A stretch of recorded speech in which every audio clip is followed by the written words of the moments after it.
యోబు తన దృష్టియందు తాను నీతిమంతుడైయున్నాడని ఆ ముగ్గురు మనుషులు తెలుసుకొని అతనికి ప్రత్యుత్తరము చెప్పుట చాలించిరి.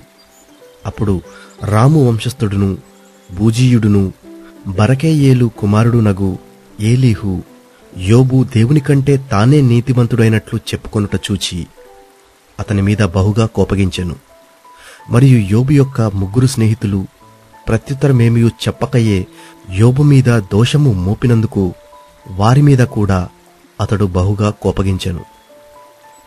వారు ఏలీహు కన్నా ఎక్కువ వయస్సు గలవారు గనుక అతడు యోబుతో మాట్లాడవలనని కనిపెట్టియుండెను. అయితే ఏలీహు ఆ ముగ్గురు మనుష్యులు ప్రత్యుత్తరమేమియూ ఇయ్యకపోవుట చూచినప్పుడు అతని కోపము రేగెను. కావున బూజీయుడైన బరకేయేలు కుమారుడగు ఏలీహు ఇలాగూ మాట్లాడసాగెను. నేను పిన్న వయసు గలవాడను, మీరు బహువృద్ధులు. ఆ హేతువు చేతను నేను భయపడి నా తాత్పర్యము మీకు తెలుపుటకు తెగింపలేదు. వృద్ధాప్యము మాటలాడదగును. అధిక సంఖ్యగల ఏండ్లు జ్ఞానము బోధింపదగునని నేననుకొంటిని. అయినను నరులలో ఆత్మ ఒక్కటియున్నది. సర్వశక్తుడగు దేవుని ఊపిరి వారికి వివేచన కలుగజేయును.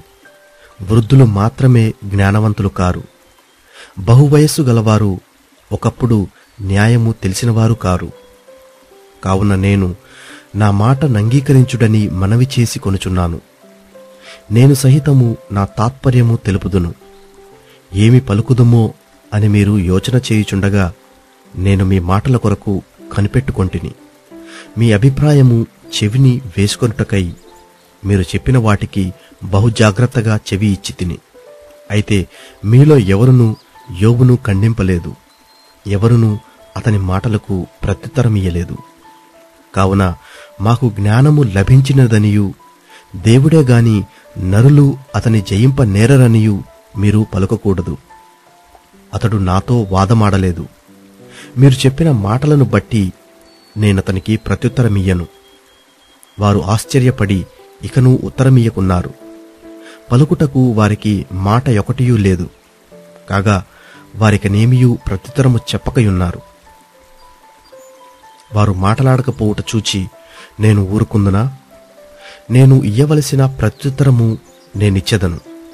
నేనును నా తాత్పర్యము తెలిపెదను. నా మనస్సు నిండా మాటలున్నవి. నా అంతరంగముననున్న ఆత్మ నన్ను బలవంతము చేయుచున్నది.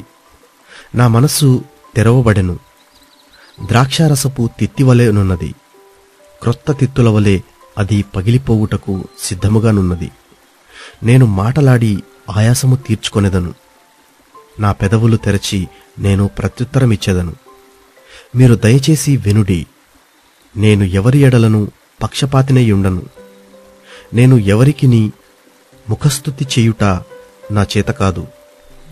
అట్లు చేసిన ఎడల నన్ను సృజించినవాడు నన్ను శీఘ్రముగా నిర్మూలము చేయును.